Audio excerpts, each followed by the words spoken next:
चिंतामणि पार्षद भगवान की अंतिम तीर्थेश वर्तमान सत्संग श्री महावीर स्वामी की परम पूजनीय भगवान श्री पूजपाद देव की अष्टानिका महापर्व की सिद्धि चक्र महामंडल विधान की स्वर्ण सारस्वत विनय चक्रवर्ती मां शिक्षक दीक्षादाता ममारथ आचार्य भगवान श्री विवत्सल गुरुदेव की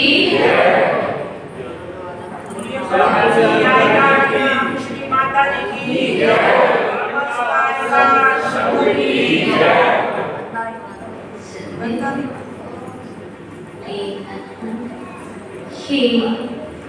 छिने तवाणी आगमवाणी स्याकाणी गुरुवाणी त्वमेव जयतु त्वमेव जयतु त्वमेव मम कंठ आगच्छतु आगच्छतु आगच्छतु। प्रिय अर्पण देवादिदेव अनंतानंत सिद्धों की आराधना में जैसा कि अभी 101 नंबर से 150 नंबर के अंतर में कुछ गुण आए हैं। जल सिद्ध, थल सिद्ध, गगन सिद्ध, ये क्या है? क्योंकि गुणों की आराधना 512 अर्घ के माध्यम से आज कर रहे हैं, जिसमें आपने बोला है ओम ह्रीं जल सिद्धिभ्यो नमः अर्घ्यं निर्माण। मतलब ये क्या है? समझ में आया है? थल सिद्धि क्या है? गगन सिद्धि क्या है? ये किसकी आराधना कर रहे? जल की आराधना कर रहे क्या? क्या है ये? जल से सिद्ध हुए मतलब जल में सिद्ध हुए मतलब देवों द्वारा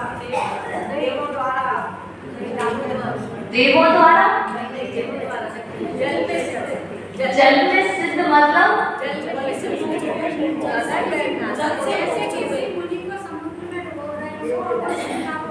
बिल्कुल राइट। आपका आंसर बिल्कुल राइट है, क्योंकि यहाँ पर हमारे लिए ये समझना, कोई कह रहा जल में सिद्ध, कोई कह रहा जल में जो जीव है वो सिद्ध हुए, उनको नहीं, बहुत सारी चीजें हमें यहाँ पर समझने योग्य हैं। जल सिद्धों को, थल सिद्धों को, सागर सिद्धों को, गुफा कंदरा तरुवल सिद्ध, मतलब यहाँ पर बता रहे कोई सिद्ध था, कभी किन्हीं मुनिराजों पर उपचय हुआ, उन्हें जल में प्रवाह भी यदि कर रहे और उन्हें उसी क्षण उन्होंने इतना उपयोग स्थिर कर लिया कि वो जल से कोई समुद्र की मध्य में स्थित होकर भी सिद्ध हो गए। क्योंकि बहुत सारी रीतियां होती, तो ये मत सोचिए कि जो सागर है, जो समुद्र है, उस समुद्र में से भी, उस समुद्र के मध्य से भी बहुत सारे सिद्ध हुए हैं। वो समुद्र भी सिद्ध भूमि है। नदी, थल, गुफा, पर्वत, आप जो भी देख रहे हैं, ये सारे स्थानों से अनंत जीव सिद्ध हुए। तरु से अर्थात वृक्ष से, कोई वृक्ष के नीचे, कोई वृक्ष के ऊपर वृक्ष की झोपड़ी में बैठ करके सिद्ध हो गए। इसलिए यहाँ पर उन सिद्धों की आराधना की जा रही। कोई जल पर, जल के ऊपर स्थित होकर के साधना कर रहे, जल को नहीं छुए, जल से भिन्न है, जल से भिन्न है दादी, जल से भिन्न है, और नीचे जल है और ऊपर सिद्ध नहीं है, ऊपर मुनि है और सबसे ऊपर सिद्धालय। तो वहाँ जल के मध्य भी स्थित होकर के साधना करने वाले वहाँ जल से भी सिद्ध हो गए। हम और आप तो सिद्ध भूमि पर बैठ करके सिद्धों के गुण नहीं गा सकते, और धूप में बैठे, इसलिए आज उनको याद किया जा रहा, उनके गुणों का वखान किया जा रहा कि हम उन्हें याद करें, उन्होंने कैसे कैसे स्थान से सिद्ध हो गए, और हमारे लिए तो सारी अनुकूलताएं मिली, फिर भी जल्दी करो, ट्रेन निकल रही है। क्या वो जल्दी करो, गाड़ी निकल ना जाए, वरना भूख चली जाएगी तो शाम का भोजन कौन करेगा। हाँ, लेकिन वहां पर ये सारे विकल्प नहीं थे। वस्तुतः अज्ञान उपाधि ज्ञानम ज्ञानी समास लिया ददातु यस्यास्ति सुप्रसिद्ध विलंबचा। देखो, अज्ञान की आराधना करोगे, अज्ञान उपाधि ज्ञान, अज्ञान की आराधना, अज्ञान की उपासना करने से क्या मिलेगा बताओ? ज्ञान, धन, दान, वैभव, लक्ष्मी, क्या मिलेगा? कितने अच्छे हो आप लोग। आपको पता है अज्ञान की उपासना करेंगे तो अज्ञान मिलेगा। वाह, देखो कितने समझदार। उन्होंने कहा अज्ञान की उपासना करेंगे तो अज्ञान मिलेगा, और सिद्ध की उपासना करेंगे तो क्या मिलेगा? सिद्धत्व तो सब प्राप्त होगी कि नहीं? ये यहाँ पर पूज्य पाठ स्वामी ईश्वरोपदेश ग्रंथराज में कह रहे अज्ञान उपासना, अज्ञान की उपासना करने से अज्ञान मिलता है, ये सत्य है। हम नहीं कह रहे। पूज्य पाठ कितने दिन पहले लिख गए? कितने दिन पहले लिख गए? 2000 वर्ष बस।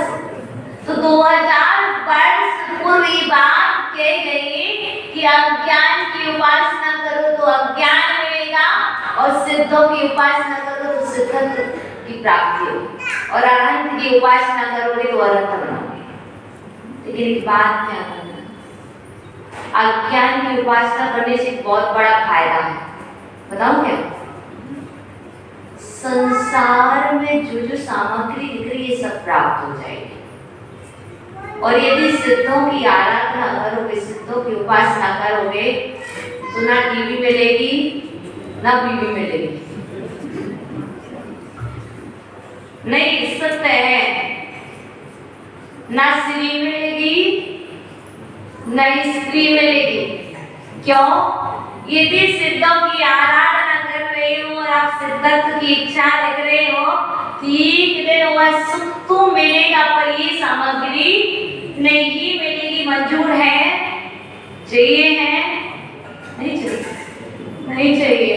माता जी वहां चले जाएंगे तो करेंगे क्या? इसलिए यहाँ पर कह रहे अज्ञानोपास्ति। तो यदि आप सिद्धत्व की प्राप्ति चाहते हैं, सिद्ध दशा चाहते हैं, तो आप सिद्धों की आराधना कीजिए। ज्ञानम ज्ञानी समस्या, और ज्ञान की आराधना करने से क्या मिलेगा? अज्ञान। अज्ञान की आराधना करने से ज्ञान मिलेगा, और ज्ञान की आराधना करने से अज्ञान मिलेगा। ऐसा तो नहीं है? नहीं है? पक्का? अच्छा, ऐसा अज्ञान की आराधना से ज्ञान, और ज्ञान की आराधना से अज्ञान, ऐसे ही ना? ऐसा नहीं तो हम गलत है, आप सही। एक ये अज्ञान से अज्ञान मिलता है, और ज्ञान से ज्ञान मिलता है। और सोने की दुकान पर जाने से लोहा मिलता है, और लोहे वाले के यहाँ जाने से सोना मिलता है। नहीं मिलता ना? ये बात आप जानते हैं पर मानते तो नहीं ना। यदि आप ये बात कह रहे कि अज्ञान की आराधना से अज्ञान मिलता है, इस श्रद्धा आपके अंदर में बैठा हुआ है, तो हम इसी को मजबूत करना चाहिए। सिर्फ बाहर में ना निकले। अज्ञान की उपासना ज्ञान देती है, ज्ञान की उपासना ज्ञान देती है, सिद्धि की उपासना सिद्धगति देती है। तो अंदर में भी तो बैठे, सिर्फ वचनों में तो बहुत दिनों से बैठा है। इसलिए लग रहा है करते तो ज्ञान की उपासना है, लेकिन अब ज्ञान बढ़ता है, क्योंकि ये अंदर में नहीं गया। दवाई ले आए अंकेश भैया, दवाई ले आए, कहाँ रखी? पॉकेट में। पर्चा लिख दिया, दवाई ले आए, कहाँ रखी? मेडिकल भी गए, वहां से भी लाए, पॉकेट में रखी, पॉकेट में लाके घर भी रख ली। हाँ, दवाई ले ली, हाँ ले जा रहे हैं, लेके चले गए। और लेने का मतलब वहाँ उद्देश्य नहीं समझ रहे कि हमें दवाई ग्रहण करना है। ऐसे ही हम यहाँ पर क्या कर रहे हैं? सिद्ध चक्र महामंडल विधान कर रहे हैं। और सिद्ध चक्र महामंडल विधान में कितने अर्घ चढ़ा लिए? 512 चढ़ाने वाले 150 हो गए, चढ़ गए। और 512 में से कितने आपके अंदर में चढ़े? अरे थाली में तो 512 बादाम चढ़ गई है, माड़ने पर भी चढ़ गई है, लेकिन आपके अंदर में जब तक वह नहीं उतरेगी तब तो कुछ मिलने वाला है क्या? ये तो दवाई है, ये तो वो औषधि सर्वौषधि है। जब तक ये अंदर में ना उतरे तब तक वो ज्ञान की हम क्या कर रहे हैं? ज्ञान की आराधना कर रहे हैं। कैसे कर रहे हैं? आंखों से। किससे कर रहे हैं? सिर्फ आंखों से कर रहे हैं। अज्ञानोपास्ति अज्ञानम ज्ञानम ज्ञानी समाश्रया ददातु यस्य यस्यास्ति सुप्रसिद्धमिदं वचा। ये वचन तो सुप्रसिद्ध है लोग में। ये वचन तो शालीमार वालों की सुप्रसिद्ध है लोग में। यही बात हमने शालीमार में सुनी थी, वही बात कमला नगर में सुनी थी, वही बात हमने छिपी टोला में सुनी थी, वही ट्रांसपना में सुनी थी, है ना कुमार जी? सुनी थी। यहाँ जब वहाँ भी गए ट्रांसपना तब भी कह रहे थे जिसके पास जो होता वही तो देता है। क्या?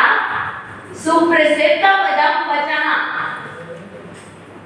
अर्थात ये वचन तो लोक में सुप्रसिद्ध है। ददातु यत्तु यस्य अस्ति, ददातु यत्तु यस्य अस्ति, जिसके पास जो होता है वही तो देता, जिसके पास है ही नहीं वो देगा क्या? तो आपके पास क्या है बता दो, आपके पास क्या है? जो है वही दो, जो नहीं है वो मांगेंगे तब भी नहीं दे पाओगे, और जो दे रहे हो वह तुम्हारा नहीं है। जो दे सकते हैं और जो हम ले सकते हैं, जो हम ले सकते हैं और जो दे सकते हैं वो हमारा है नहीं, और जो हमारा है वो ना तो हम ले सकते हैं और ना ही दे सकते हैं।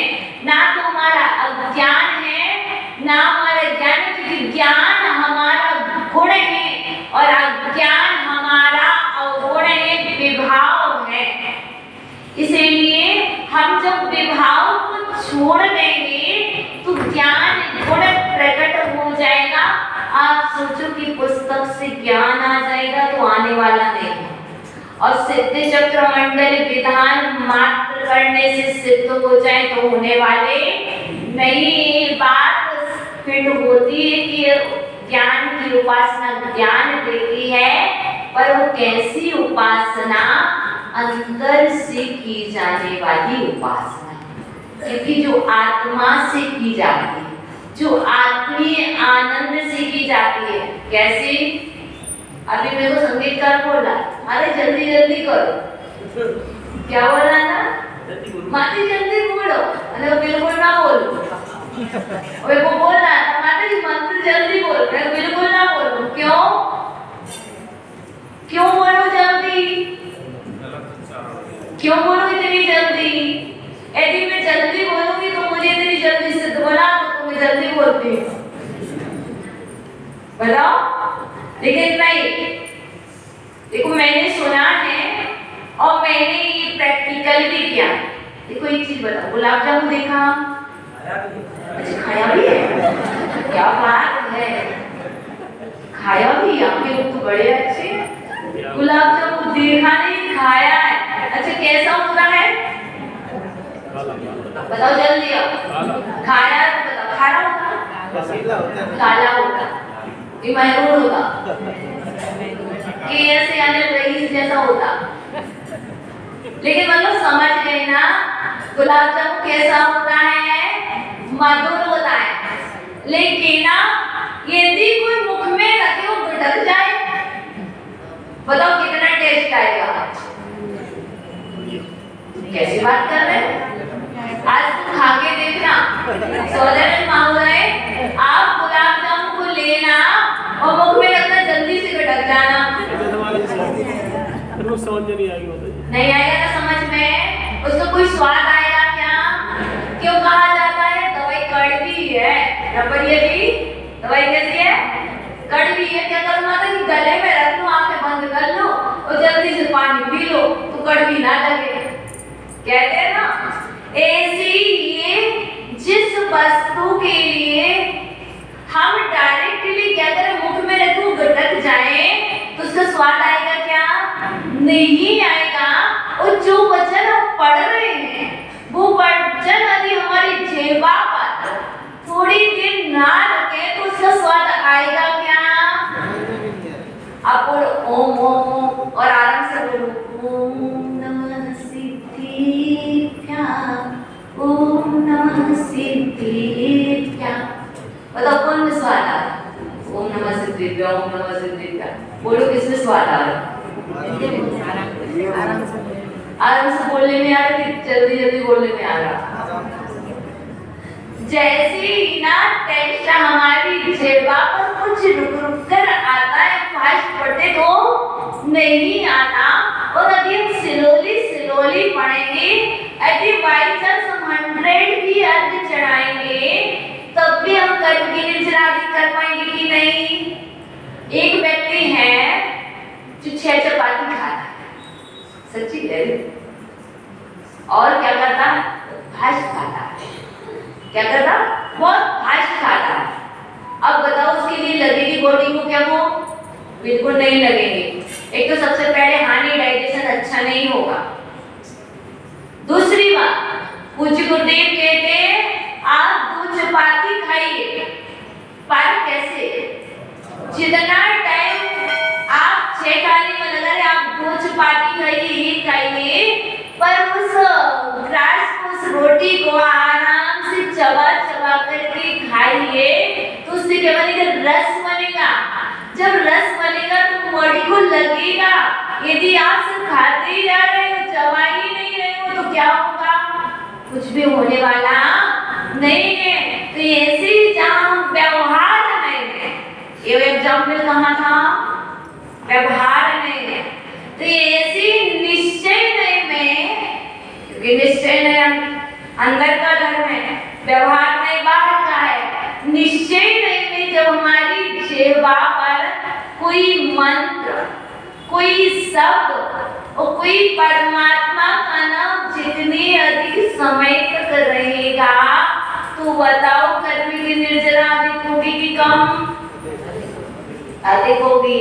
तो बताओ कैसे करना चाहिए? जल्दी जल्दी, ट्रेन न छूट जाए। नहीं, अच्छे से करनी चाहिए, क्योंकि कम से कम मंत्र को बोलते समय तो इतनी अच्छे से बोलना चाहिए, शांति से। वही वक्त पर विधान लोग 45 मिनट में कर लेते, उसी में हमें 4 घंटे लग जाते। क्यों लग जाते? तो लग जाते, मैं क्या करूं? ऐसे जल्दी नहीं होता, मेरी एनर्जी नहीं कि मैं जल्दी जल्दी बोलूं। लेकिन हाँ, चलने में एनर्जी है, चल तो जल्दी लूंगी, पर मैं बोलने में जल्दी नहीं कर सकती। हमें कहाँ जल्दी करना चाहिए वो हमें ध्यान रखना चाहिए। जैसे स्नान आदि क्रियाएं आप करते हो, आप फास्ट कर लो, जल्दी चलो, मंदिर में अभिषेक हो जाएगा। जल्दी चलिए, मंदिर में शांति धारा हो जाएगी, बहुत सारे कार्यों में। लेकिन जहाँ पर पूजन इत्यादि कार्य हैं, आपको जल्दी जाना है, जितने समय नहीं नियम पूजा करने के लिए बिल्कुल मत करो। मैं आपसे बिल्कुल नहीं कहूँगी ये काम करो, एक अर्घ ले लो, पूरी पूजा की तरफ ले लो, बहुत प्यार से मधुर मधुर समझते समझते बोलिए, और वो सारे को चढ़ा के चले जाइए। आपके खाते में वही पुण्य लगेगा जो आपको पूरी पूजा फास्ट करने में लग रहा है ना। इसलिए आप बहुत समझदार लोग हैं, सिद्धों की आराधना कर रहे हो। मुझे लग रहा पूरा सिद्धालय सारी चीज यहीं से चल जाएंगे, इतने अच्छे से कर रहे, ऐसा लग रहा है। यहीं से उठ करके सीधे सिद्धालय पहुंच जाओगे। यदि ऐसा पहुंचना चाहते हो तो बस समझ गए होंगे, ज्यादा समझाने की बिल्कुल। तो समझ रहे, एक वचन प्रसिद्ध है। कौन सी वचन? जिसके पास जो होता है वही दूसरे को वह देता है। इसलिए आपके पास क्या है आप वो दीजिए, हमारे पास क्या है हम वो दें। क्योंकि अभी मेरे पास एक क्वेश्चन आया है, जिज्ञासा आई थी, नीचे मालूम कौन सी? हमने पहले बताया तो 2 नए हो, 2 नया नहीं। अभी आपको बता दिया निश्चय नहीं का उदाहरण और व्यवहार नहीं का। अब बताइए, आप साधु के पास गए हैं, आप क्या पूछोगे उनसे? आप गए, आपने दर्शन कर लिया, आप कर्तव्य की षडावर से पढ़ना, आपकी गुरु उपासना करना आपने कर ली है। अब क्या करोगे भाई?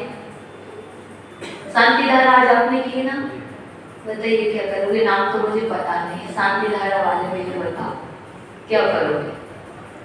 पूछेंगे का मतलब ये पूछेंगे कि आपके सुख दुख पूछोगे, कैसे पूछोगे? विनय पूर्वक पूछेंगे। विनय पूर्वक कैसे पूछोगे? एक बार पूछ के बता दो, मैं बैठी हूँ, मैं बहुत बीमार हूँ, पूछ के बता दो क्या पूछोगे? माता जी आपका स्वास्थ्य कैसा है? आप अच्छी तरह रह रहे हैं, आपको कोई असुविधा तो नहीं है? बहुत अच्छा। देखो, इन्होंने पूरी व्यवहार नहीं की भाषा अपना ली ना, इन्होंने पूरी व्यवहार नहीं का फर्ज निभाया। अब अभी हमारे पास बेलनगंज से एक महानुभाव आए थे नीचे, वो हमारे पास एक जिज्ञासा लेके आए, माता जी मुझे बताओ मैं महाराज माता जी के पास जाऊं तो मुझे स्वास्थ्य पूछना चाहिए कि नहीं? पूछ सकते कि नहीं? किसी ने तो मुझे मना किया है कि नहीं पूछना चाहिए। तो मैंने कहा क्यों नहीं पूछना चाहिए? देखो, दो आंखें हैं और दो नैन हैं। ये व्यवहार करने आपका स्वास्थ्य कैसा? ये कहाँ पे पूछ रहे हैं आप? व्यवहार में। और व्यवहार में स्वास्थ्य पूछ रहे हैं तो आपने क्या पूछा? ये औदारिक देह स्वस्थ है कि नहीं? आपका मन स्वस्थ है कि नहीं? आपका तन स्वस्थ है कि नहीं? आपने स्वास्थ्य पूछा तो यहाँ पर दो चीज व्यवहार है। आपका मन स्वस्थ है कि नहीं, आपका तन स्वस्थ है कि नहीं, बराबर, ये व्यवहार है। अब दूसरा क्वेश्चन आता है निश्चय में क्या पूछूं? आपका रत्नात्रय कैसा है?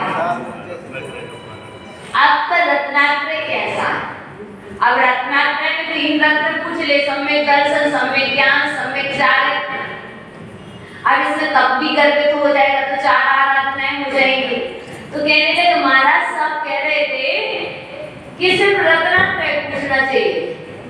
हमने कहा नहीं, व्यवहार भाषी को दोनों पूछना चाहिए, क्योंकि व्यवहार की धरातल पर ही निश्चय नए का महल खड़ा होता है। माता जी हमारे यहाँ चलिए, बुड्ढू अंकल, माता जी हमारे यहाँ चलिए, रुकिए, है ना, आ गए। इसके बाद तुमने चौका लगाया, व्यवहार। निश्चय में तो कोई चौका की आवश्यकता नहीं है। निश्चय में प्रवचन देने की भी आवश्यकता नहीं है। मात्र व्यवहार नहीं, ऐसा ही निश्चय में विधान करने की आवश्यकता नहीं है, क्योंकि व्यवहार नहीं में ही विधान है। निश्चय नहीं में तो स्वयं ही परमात्मा हो। सिद्धोहम शुद्धोहम सोहम, मैं हूँ, मैं वह हूँ, मैं वह हूँ। क्या? जो पारसनाथ आप हो वही मैं हूँ। निश्चय। और व्यवहार में आप स्वामी, मैं भक्त। ये व्यवहार भाषा। इसलिए हमें दोनों भाषाओं का ध्यान रखना पड़ेगा, क्योंकि जब कभी कोई मना कर रहा तो ये अपना क्वेश्चन अपने अंदर, अरे मैंने किस नए से पूछा और हमने कह दिया 7 मुकुट वाले भैया। नए वैसे तो मुख्य रूप से 2 प्रकार के हैं, और नए के भेद किए जाए तो बहुत प्रकार के हैं। हमने कहा मुकुट वाले भैया, कहाँ है मुकुट? अभी लगाना, तो ये कौन सा नए हो गया? व्यवहार नए में भी कौन सा नए हो गया? इमं भूत नए। जिस क्षण जो क्रिया की जा रही है उस क्षण उसी को, उस व्यक्ति को कह देना। जिस समय माँ भोजन बना रही है उसे भोजन वाली कह देना। तो बुरा मत मानना, लेकिन हम बुरा मान जाते हैं क्योंकि हमें नए का ज्ञान नहीं है। जिस समय कोई कपड़े वस्त्र साफ कर रही है उस समय यदि उसे धोवे कह दिया जाए तो बताओ कितना हो जाएगा? बताओ, लड़ाई हो जाएगी। तो बताइए लड़ाई कब होगी? क्योंकि हमारे पास ज्ञान होने के बाद भी ज्ञान नहीं है। ज्ञान होने के बाद भी हम अज्ञान में जीवन यापन कर रहे हैं, क्योंकि हमारे पास संपूर्ण ज्ञान नहीं है। जिस समय झाड़ू लगाए, झाड़ू वाली इधर आना, आप बताओ क्या होगा? पोछे वाली आपको पोछा लगा रही है, ऐसी स्थिति बनेगी। कब? अभी उसी यदि वो तत्वार्थ सूत्र का मात्र, मैं आपको बता रही हूँ, तत्वार्थ सूत्र का पहले अध्याय का सिर्फ 33 नंबर सूत्र पढ़ ले, पूरा नहीं, सिर्फ तत्वार्थ सूत्र का पहले अध्याय का सिर्फ 1 सूत्र पढ़ ले, 33 नंबर का, और उसका अर्थ जान ले, तो हम आज गारंटी से कह सकते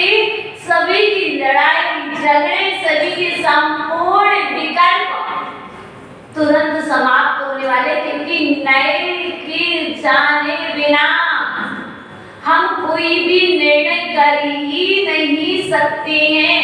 क्योंकि नए एक ऐसा ज्ञान है, नए विज्ञान इतना बड़ा विज्ञान है जिस विज्ञान पर ये व्यवहार का दरअसल बहुत अच्छे से चल रहा है।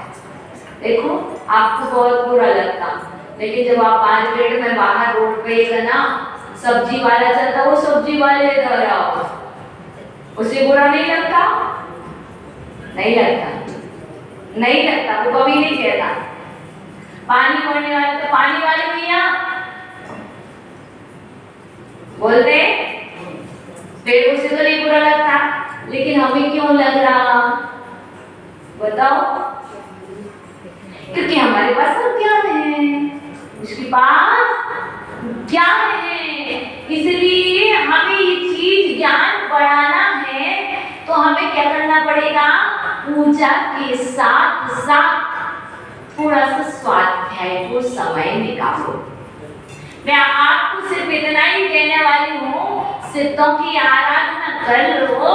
सिद्धों की आराधना करने के बाद शालीमार वाले पुरुष वर्गीय स्वाध्याय को कम से कम 10 मिनट रात्रि के निकाले। सुबह तो जाना होगा, पर रात्रि में सोने से पहले 10 से 15 मिनट सामूहिक यहाँ निकालें और सामूहिक निकाले करके 5 मिनट स्वाध्याय कर लो, 7 मिनट स्वाध्याय कर लो, फिर घर चले जाओ।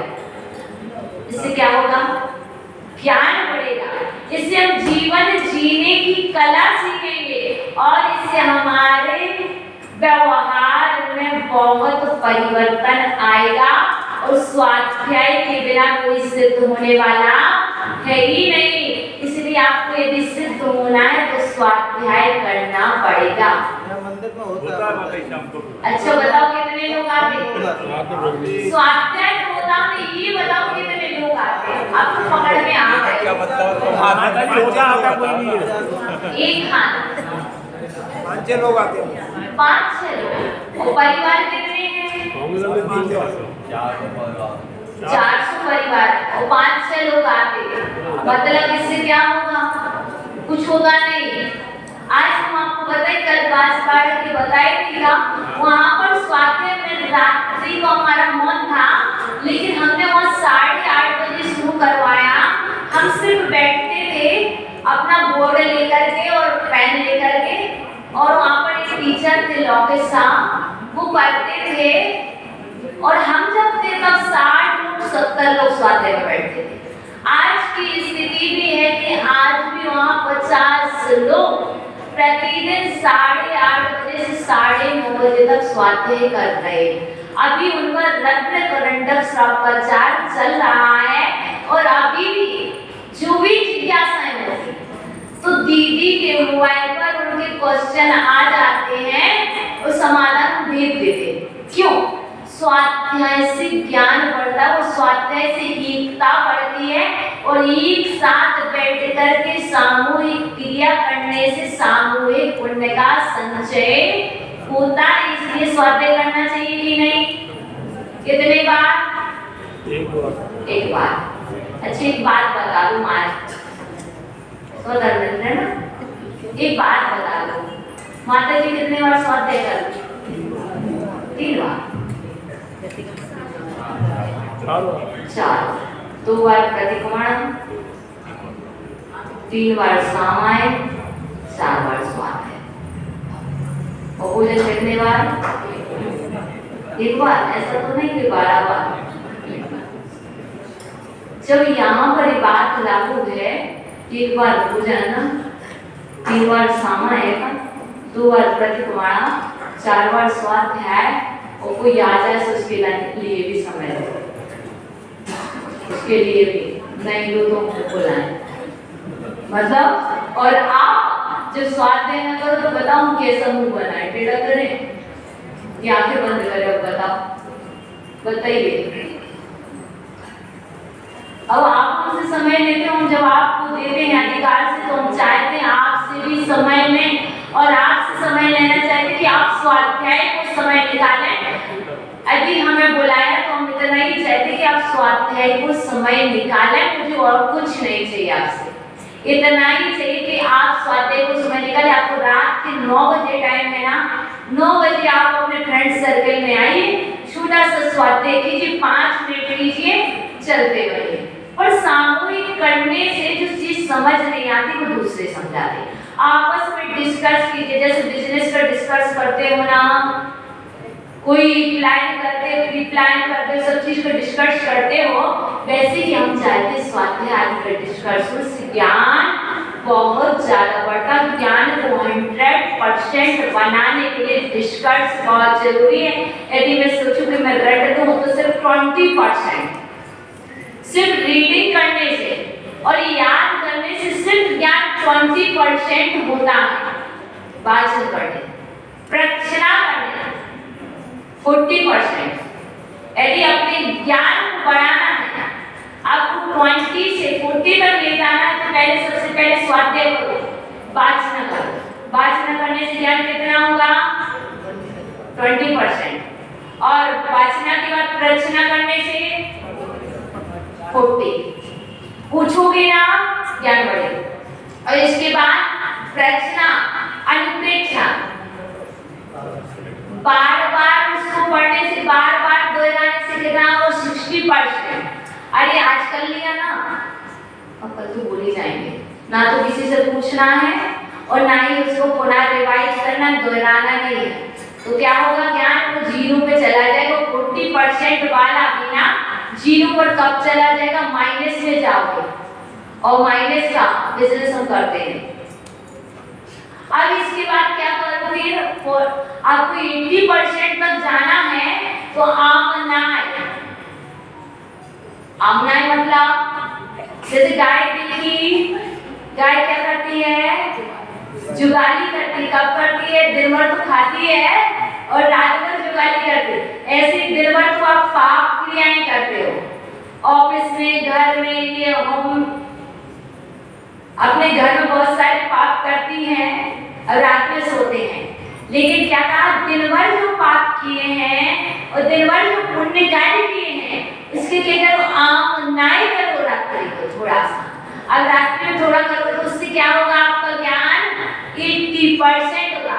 अब 80% हो गया, अब क्या करो? जब पक्का हो गया फिर अब आपने आमनाय करने तो आपको पर कॉन्फिडेंस आ गया।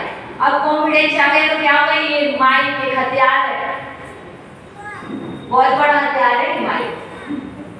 चाहे तो प्राण दे दे और चाहे तो प्राण ले ले। अब इसके सामने तुमने चारों स्टेप पर बढ़े, वासना, प्रश्ना, अनुप्रेक्षा और आमनाय, और फिर इसके सामने खड़े हो जाओ। अब तुम धर्मोपदेश, धर्मोपदेश देने की पात्रता कब आती है? जब 4 स्टेप पर क्रम से बढ़ जाओ, उसके बाद आती है धर्मोपदेश की पात्रता। अर्थात सामायिक में होता क्या है? आमनाय। सामायिक में ये नहीं होता पुस्तक खोलो और पढ़ते रहो, देखते रहो। सामायिक में चलती है सिर्फ आमनाय, और उस आमनाय के बाद जो तुमने आमनाय में, क्योंकि जो आपने ग्रहण किया है वह जाकर के सबके सामने परोस देना। जैसे माँ ने जो भोजन बनाया है, यदि कोई घर में आ जाए, दिया भोजन कर लो, क्या खिलाएगी माँ? क्या जो बनाया वो खिलाएगी ना? ऐसा तो नहीं कि जो बनाएगी वो खिला देगी। तो वहां पर वही भोजन कराओगी आप लोग जो आपने बनाया है, और जो बनाया ही नहीं है तो फिर कैसे कराओगी? अरे यार बना दे रही हूँ, बैठो तो सही। अरे तब तक बिठा लो किसी पास टाइम में, तो कैसे? हमारे लिए क्या करना चाहिए? प्रतिदिन यदि कुछ करना है तो ज्ञान को 100% पहुंचाने के लिए आमनाय जरूरी है। और आमनाय करोगे किसकी? स्वाध्याय ही नहीं किया है। जिसने स्वाध्याय नहीं किया वो आमनाय कर पाएगा क्या? नहीं। और जिसने सिद्ध चक्र में सिर्फ अर्घ तो चढ़ाया पर उस पर ध्यान ही नहीं है, आंखों ने देखा, सिर्फ व्यवहार है। लेकिन निश्चय में अंतर नहीं गया तो वो आमनाई नहीं कर पाएगा, वो बार बार नहीं दोहरा पाएगा। अब लेकिन हमने 3 पॉइंट लिए थे, जल सिद्ध, थल सिद्ध, गोपाल सिद्ध, गगन सिद्ध। अब आपको यहाँ से भी सिद्ध हुए। अब तुम्हारे मानस पटल पर आई, अब तुम इस पर विचार करोगे, दोहराओगे, विचार करोगे तो क्या होगा, आपका ज्ञान बढ़ेगा। वो जो पढ़ा हम तो यही कह रही, एक पंक्ति, ज्यादा मत ले जाया करो घर, एक पंक्ति ले जाया करो। एक पंक्ति ही तुम्हारे लिए 1 करोड़ रुपए से भी बढ़कर हो जाएगी। हमारे गुरुदेव ने इतना ही कहा था, सिर्फ एक गाथा याद कर लिया करो। ये माथा में एक गाथा रख लिया करो, एक दिन यह गाथा अरबों पे भी भारी पड़ेगी। कभी कभी लगने लगता है 2-2 घंटे में एक गाथा याद होती है, लेकिन जो गाथा जिस समय याद कर ली जाती है, जो हम आपको गाथा सुनाते हैं, अभी की नहीं है, वो गुरुदेव का परिश्रम है।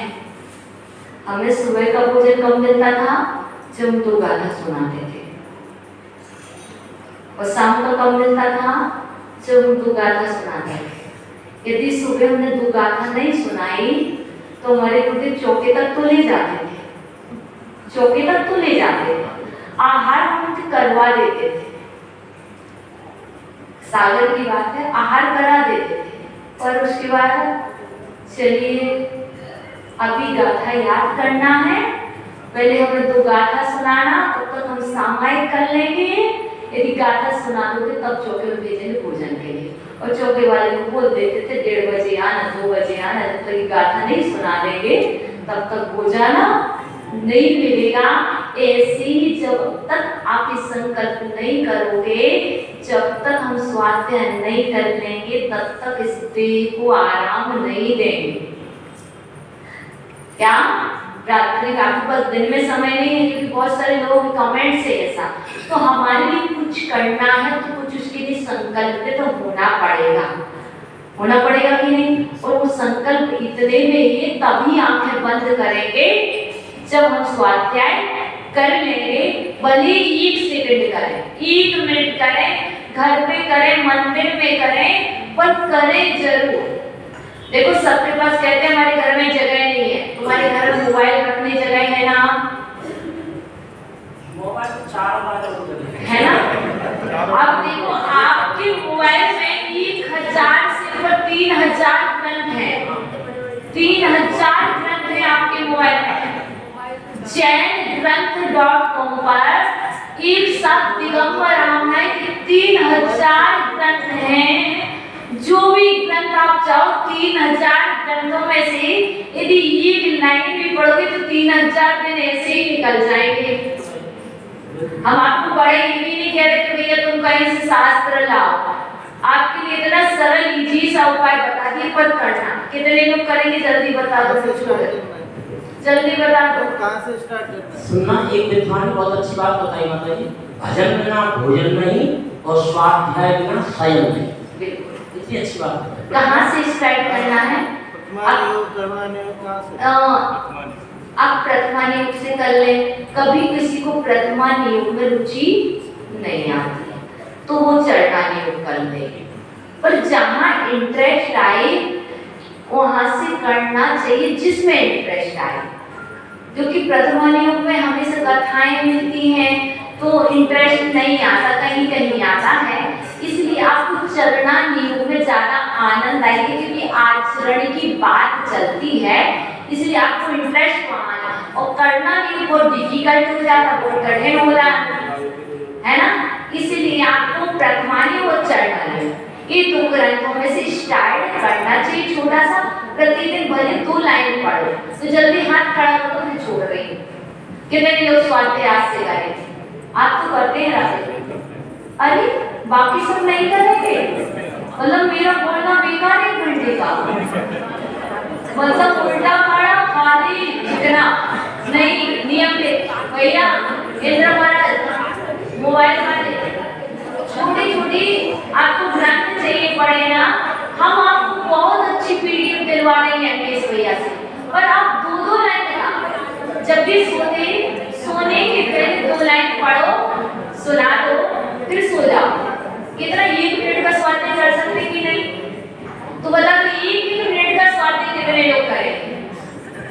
एक मिनट का है ना, और हम एक ही कर लें।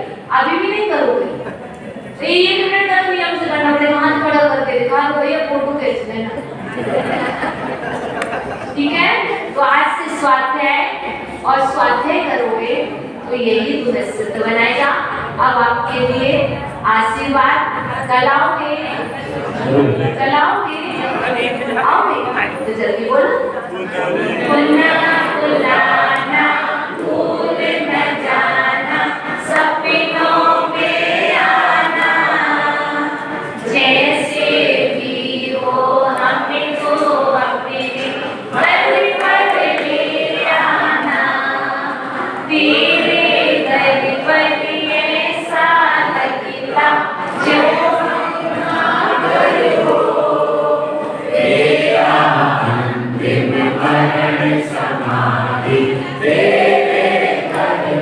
लिख न पाया, सुन न पाया, बोल नहीं पाया, तृष्णा सरिता में डूबा मन कितना कर पाया, मन से अंबिका महामंत्र कानों में भर दो, मेरा अंतिम मरण समाधि तेरे दर पर हो। ज्यादा खींच दिए तो भगवान से क्षमा मांग ले रहे, गुस्सा नहीं होना। हे भगवान, हे भगवान, कितनी मुझसे प्रमाणवश ये सुंदर चेष्टा हो गई हो, तो इस जिनालय में निवास करने वाले देवादि देवी त्रागिनी मेरे समस्त अपराधों को क्षमा करें, सद्बुद्धि दें, सब में ज्ञान से भरे। नमोस्तु भगवान, नमोस्तु अजय भगवान। आपस में